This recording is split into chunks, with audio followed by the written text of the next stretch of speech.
Good morning, everybody. Welcome to webinar 13. Today's session, as I mentioned on the title slide, this is all about how you can use SORs to help simplify your pricing. So I've put in brackets sales codes.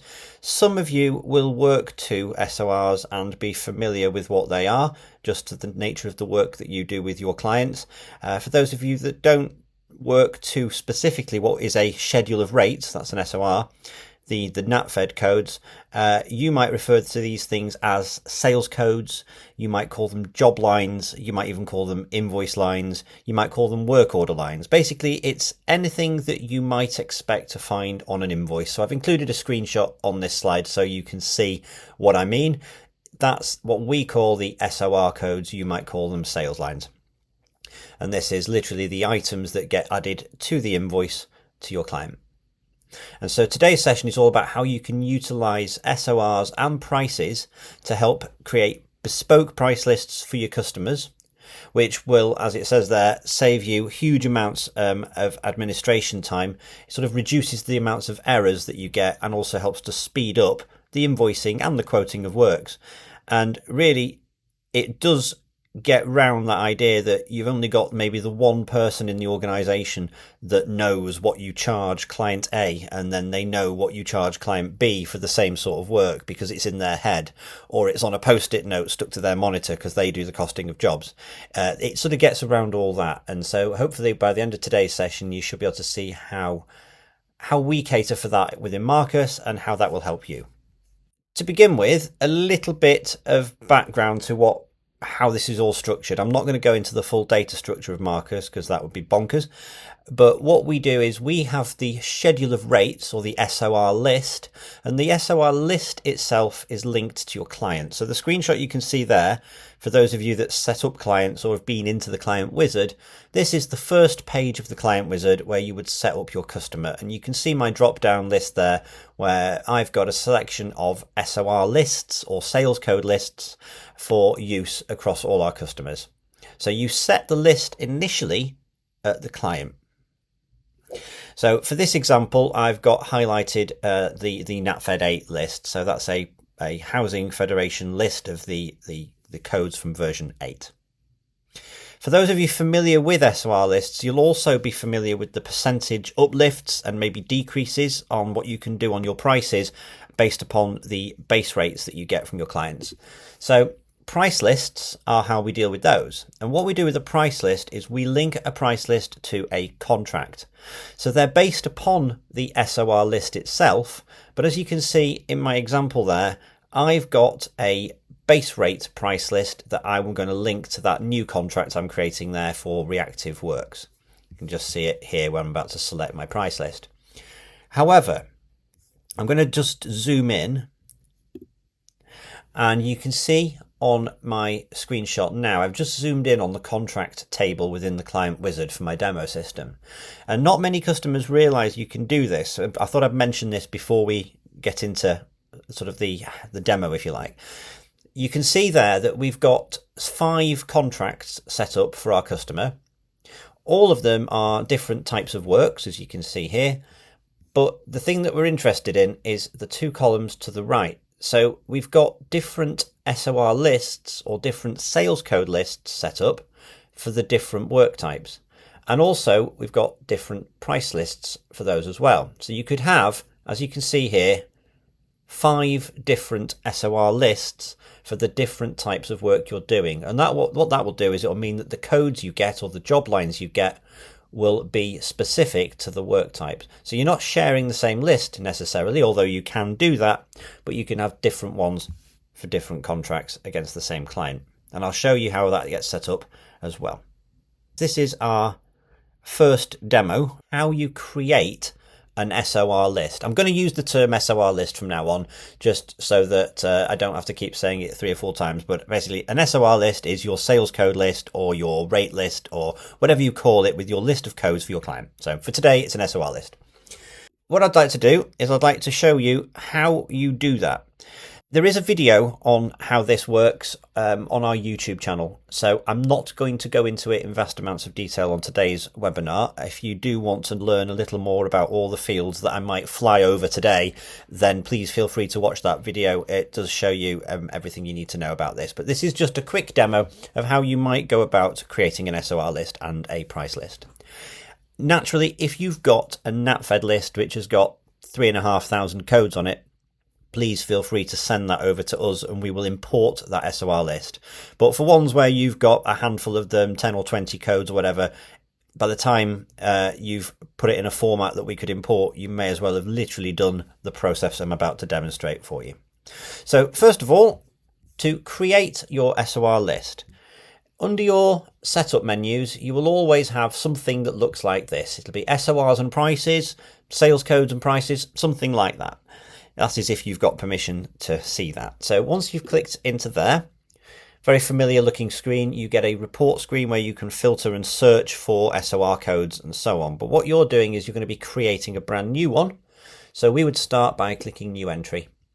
And this is the screen that you enter your new SOR lists and codes from. So the first field, you've got SOR list. So if I just press my question mark there, I could of course start adding codes to an existing list. Many of you do this on a day-to-day basis, and that's just select the list and start filling in the fields. But if you want a brand new one of these, little green plus button here, and I click on there. So I'm just going to call this my training list. Training list 1, press continue.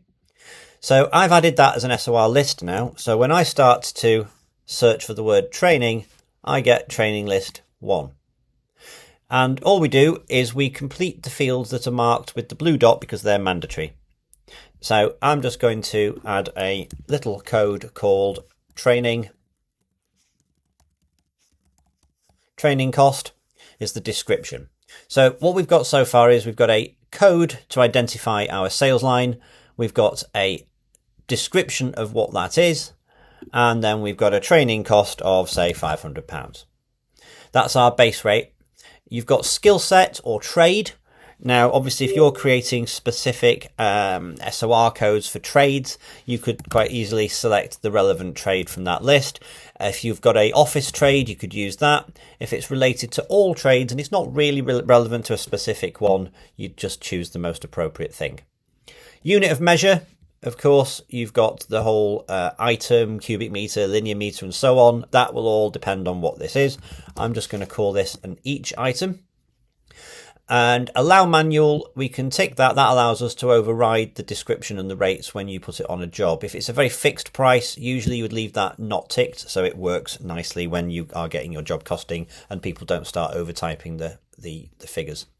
Usually, particularly with a NatFed list, you wouldn't bother making those manual because they are very much set in stone. We would choose our relevant nominal code. I'm just going to assign that one for now. And when you first start on a brand new SOR list, we can see over here on the right hand side, it says there are no price lists. That's very key. So at this point, I'm just going to press continue. That's now saved my new code. So if I start to look now for training list 1 and press search, I get one result, which is our training cost code that I just added to that SOR list. I can then step into that and edit it if I so wish, and I could go back and I could add further entries to that list if I wanted to, adding all the SOR codes I need.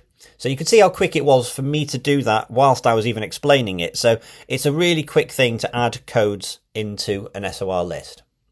But if you remember, it says there are no price lists. Well, that's very key. Because there's no price list, this will not show up anywhere on any of our jobs because we need a price list to do that. So to create a price list, that's the next stage. And again, there is a YouTube video on this one very specifically, so don't worry about needing to follow exactly how quickly I'm doing this right now. Under your setup menu, you've got an option for price lists. And again, we could search, of course, to find an existing one, but we're going to create a new one. So creating a price list for a customer's sales code list or SOR list is really easy. All you do is you give it a reference. that's something that makes sense. So I'm just going to call this training 1 because that's the same as what I had before. And I'm going to go training prices for 2026.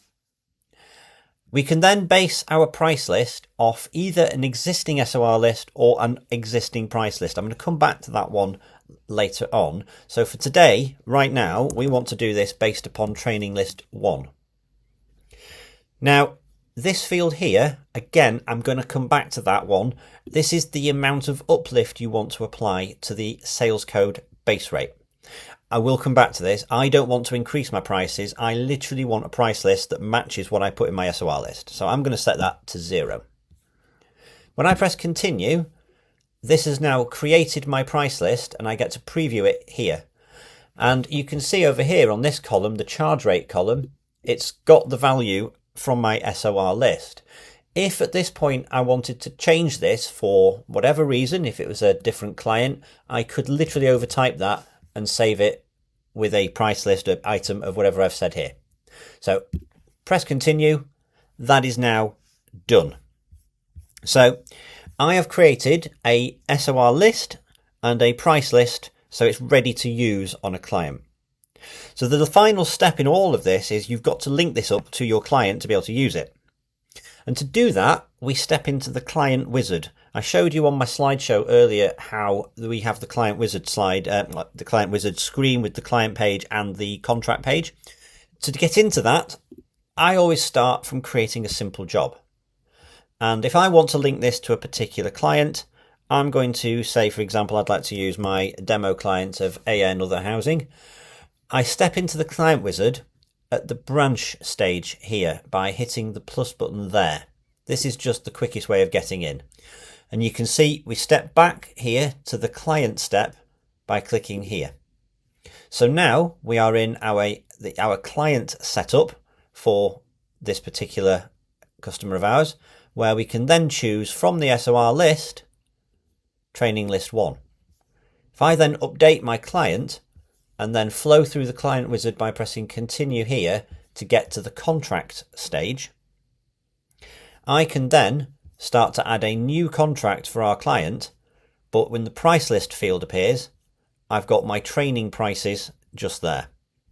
And I can also, if I wanted to, step into an existing contract to edit it and change the price list it's using at that point.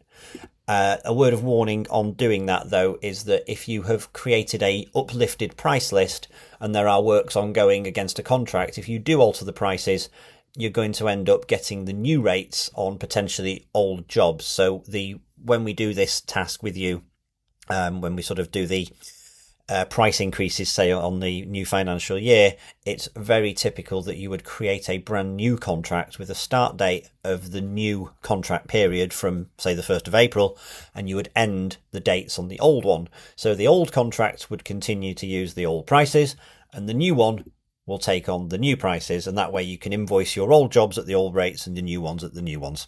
That is very typical, certainly when it comes to doing price increments on the new financial year. So that is the basics of how you set up an SOR list, how you add codes to that list, and then how you create the price list based upon it for then you to link to the client and any contracts that you need to link it to. If I go back now to my little demo, I mentioned about percentage increases. So this is really where price lists do come into their own, and probably the reason why you've all joined today's webinar. The example here for part 1, we've got 2 clients that might use the same SOR list, but perhaps you've negotiated slightly different rates for each contract that they do. You've got already in your system an SOR list with a base rate, but you want your clients to have different pricing structures. So perhaps client A needs the base rate plus 10%, and client B would like the base rate at minus 8.5.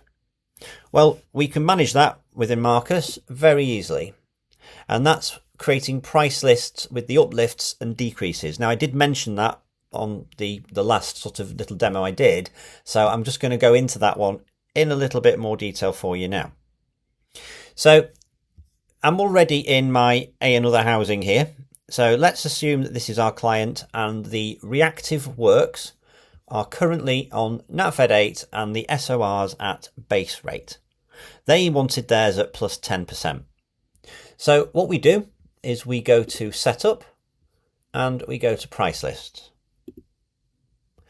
and we hit new entry and we give it a reference. So I'm just going to say it's NHF 8 plus 10 with a description that makes sense so that when you look at it in reports, it does make sense to you. So something like that is a really good way of doing it, except not with an equals sign, obviously, plus 10. Then we choose whether you want to increase it from the SOR list or an existing price list. Now, if we remember, it was base rate plus 10%. So the base rate is the SORs list, not the prices. So if I went for NatFed 8 and then put 10 in there, this is going to create an increase of 10% on the base rate from this SOR list. So when I hit continue, we can see on our preview screen that our base rate of £55.67 for this particular code here has now been increased by 10%, so you'll be charging that client £61.23, and it's done that all the way down there. And you can, if there were any manual codes in there that you didn't want to include in the uplifts, you can change those at this screen by simply typing in what you need. But you press continue, and that has now saved our price list. So if we went back to our client wizard, I've now got the two price lists available to me. I've got a base rate one, but I've also now got my plus 10%. So when I press update and save that, we can see that our client is now taking on the NatFed 8 list at plus 10.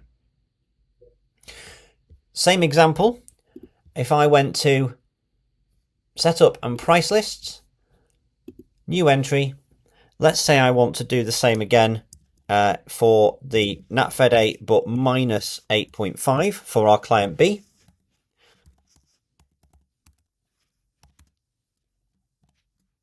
I'd do something a little bit like that, just so it makes sense when you look at it in your reports. We choose our list, and then all I'd do is I'd put in there a minus 8.5, and then hit continue. And now we can see here the £55.67, the charge rate is lower than the base rate because we've done a reduction of 8.5% on base.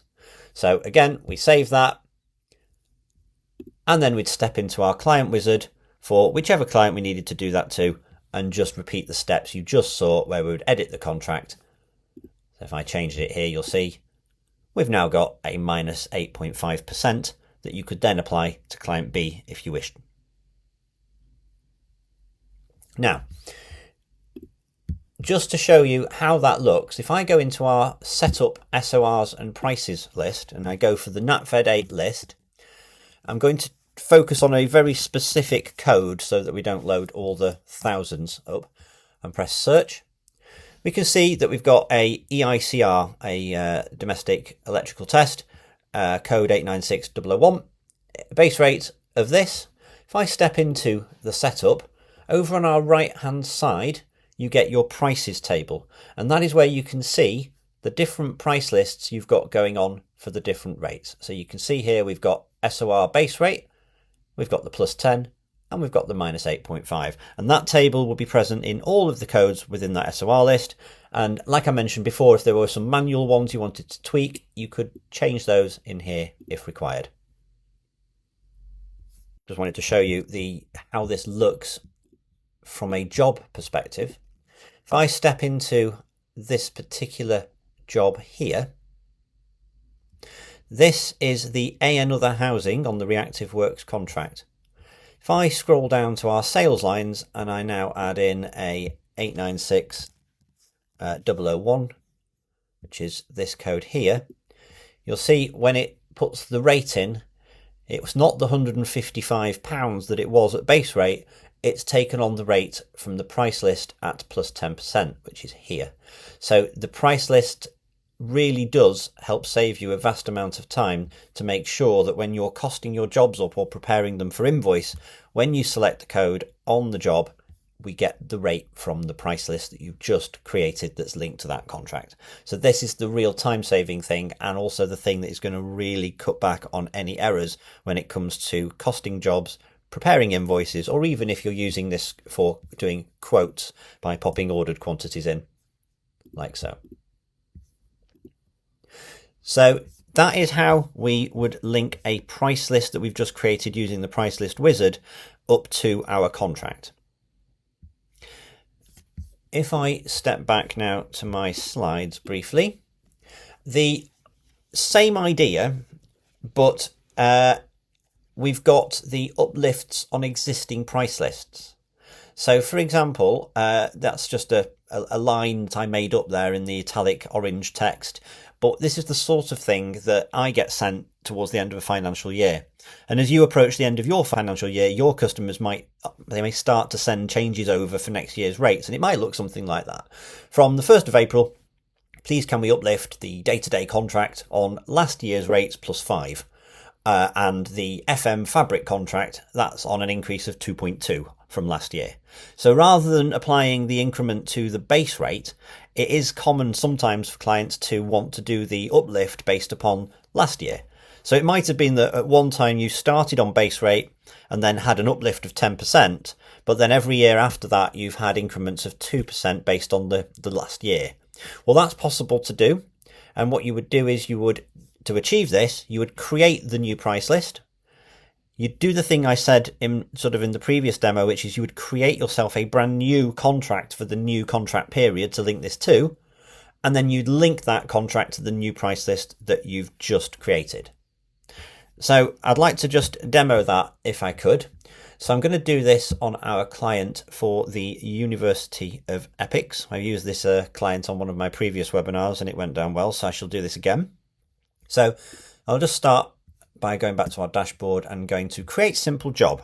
And I'm going to step into the client wizard at the contract stage so we can see we've got our current schedule of rates here, 2 different contracts, 2 different prices, and so on.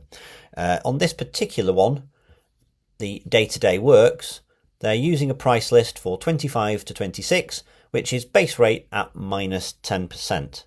Now, they want to increase that by 5% for this year.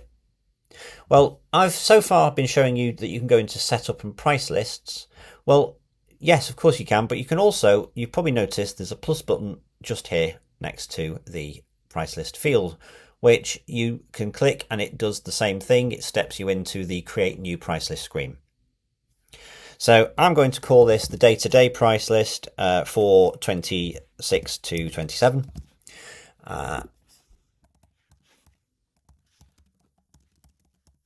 And what we would do is we would clear that out for a start, and we would put in here which price list we want to base this on.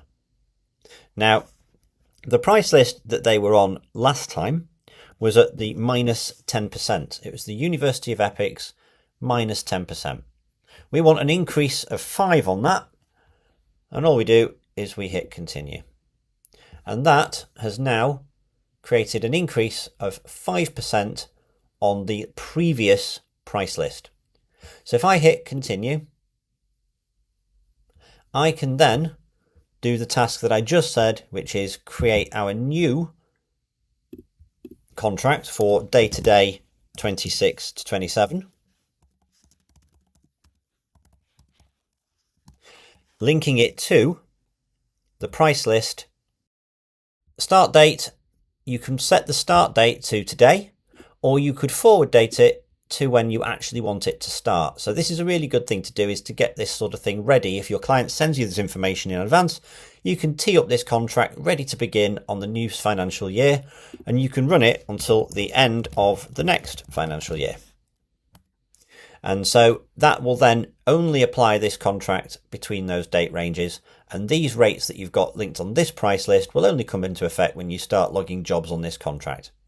So I would copy my assets, I'd link it to the relevant cost codes, add my new contract, and as you can see there, I've got my day-to-day 2026-27 linked to the new prices. And then as part of this task, I would then step into the old one and probably pop an end date in here of when that contract ends at the end of March, and then update it like so. And that is how you would create your increase based upon last year by applying the increment to the old price list rather than the SOR list. And that task you've just seen there of me creating the new contract works really well, because you can do your invoicing across the different sort of contracts and the different rates.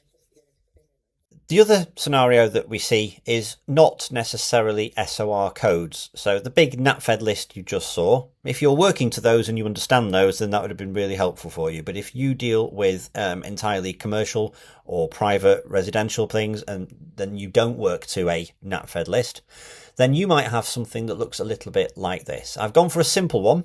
Some people have these but set up for different trade types. So you might have a call out for a plumber, an electrician, a roofer. You can have different ones, but I've just gone for a simple example for today's demo to show you how it works. So the rate card, I'm sure you can all interpret it, but we've got a normal working hours and 2 sets of out of hours with a call out charge, and then including the first hour, and then additional hours after that. And also planned time and materials works for a initial attendance and then the subsequent hourly rates. So that's sort of the rate card. And often what our customers do is you put together a template that looks a bit like that, and you send it out to your client that you've just won the tender with and that you've taken on some works for, and you complete these with the rates that you are going to be charging that client. And that's the sort of the contract with them. What you can then do is turn those into a list in our system in the SOR list. So that's a screenshot of how I would interpret that into our lists. So all I've done is I've taken each of those individual items and placed it in a list. So once you've done that and you've created this SOR list or sales code list for your client rate card, then all you have to do is create a price list for it. But if you're doing the same sorts of works for your clients, this rate card will likely be very similar for each of your customers, but you might negotiate a different call out charge, for example, or a different hourly rate. Well, rather than creating brand new sales codes each time, or as what a lot of our customers do, which is when you're costing your jobs, you just manually type what you're charging them, and it's down for that one person that does that to remember or to have to consult a spreadsheet or go and find this rate card. Best way of doing that is to have a series of price lists set up when you onboard your client. So I'd like to just show you my final example and how you might do that. So in our demo system here, I have already created the rates for 2026, that list you just saw on my slideshow. So if I just go in here, you can see that's the screenshot I just did. So in there, we've got a normal working hours call out fee. So if I click on there, we can see I've got the base rate set up, but there are currently no price lists. That was very deliberate. I've done that so that we can show you that part now. So let's say you did a banded set of rates. So you've got customers that fall into band A who are charged at one set of rates. You've got customers in band B, band C, band D, where all the rates are slightly different, but the codes are all the same. You can do that by going into setup and price lists, hitting new entry, and we could call this band A, where you would then choose the rate file for the year you want to do, which is our rates 2026. And band A might be a percentage increase across everything, but as I've found across a lot of our customers that do this, it's normally not a percentage increase, it's a negotiated set of individual rates. So the easier way of doing it is to not bother trying to uplift them, just put 0 and press continue. We then see our preview in here, and all we would do is we would then tweak the rates for band A. So I'm going to uplift the normal working hours call out to £90. That one can be £60. That one can be 120, 90 there, 170 there, and so on. You would go through those and apply the changes to the rates as required. Once you're done, you hit continue. You can then do that again. So you could do band B, where you choose again rates 26, and then start to tweak these again. So I won't do this any more than this, but you can see what I'm doing. I'm just basically applying all the banded rates for the different clients that you might have. So I'll leave it at that for now. Then what we do is we can step back into our SOR list, which is hiding here. If I just refresh my page there, if I go into the normal working hours code, we can see we've got two price lists set up now. We've got customer rates for band A and band B with the two different rates that I'd got applied here. And then all you do, like you've already seen me doing already on the previous demonstrations, is you simply link these price lists to the contracts for the client that you want them to be. So let's say, for example, I wanted to go to my training client. I would step into the client wizard. I would alter this to be working from rates 2026 so that the client is picking up those rates. And I would then step into our list of contracts here. So I could choose, let's say, this one. And I could put them on band A, for example. So this particular customer for fire safety is using our standard rate card, but they're a band A. So if I very quickly step into a simple job for my training client, and I just grab my site and I link this to my fire safety contract. I'm just going to do a test job.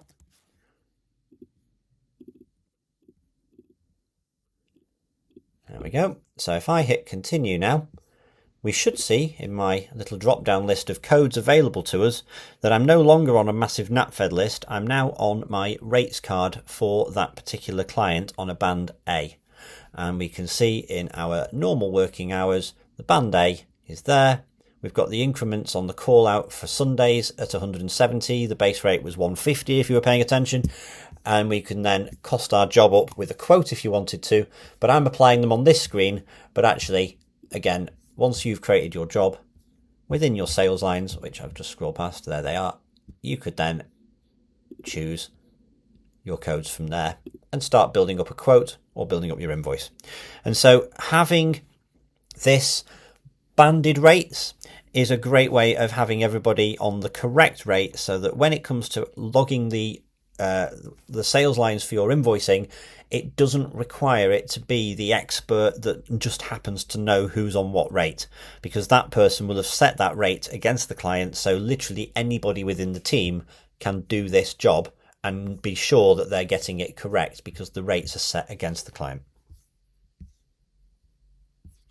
Thank you very much indeed for joining, and thank you for listening. Next time round, we're not doing a webinar in March, I believe. We are rejoining you back in April, and that is for a session all to do with how we use MARKUS to keep on top of testing and compliance.